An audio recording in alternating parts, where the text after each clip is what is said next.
You're good, team. It was this one. I will guard it with my life.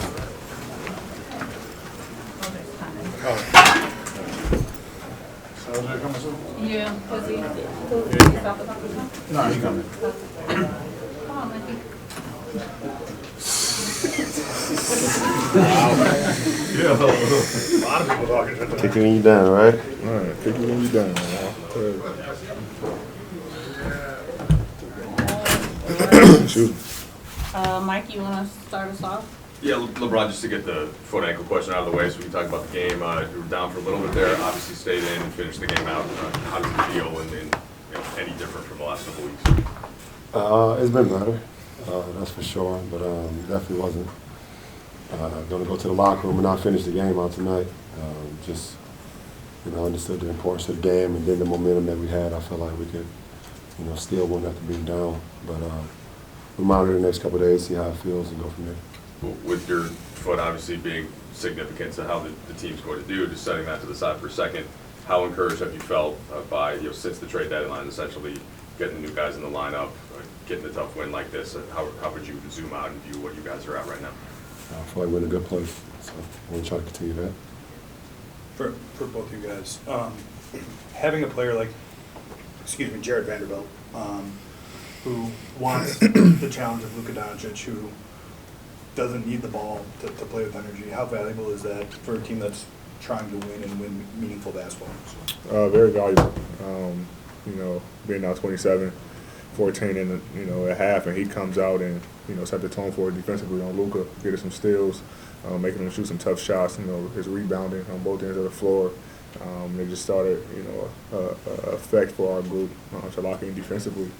And like on the other end, he know guys like to play off of him and make him shoot, and he know how to play off of it. With his corner cutting and crashing to the glass, getting us extra possession. So, his value for our team, you can't even put it into words. What he brings and does for us. So having a player like that definitely helps us.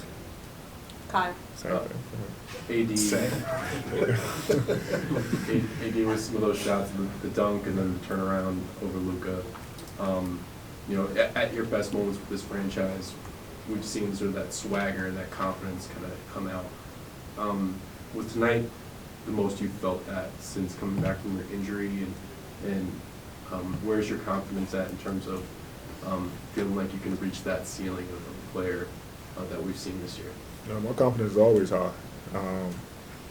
Tonight our shooters, us as a team, wasn't shooting the ball great, and so I just able to want to be a little bit more aggressive. We were running some plays where I was able to catch the ball and make decisions. So just coming out being aggressive and doing what I have to do to help the team win, and then just making reads from there, whether it's going to a pick roll, or shooting the ball, or making a play for a teammate. So, I just want to come out and just be aggressive each and every night. Dave. LeBron, I do have a Vanderbilt follow for you.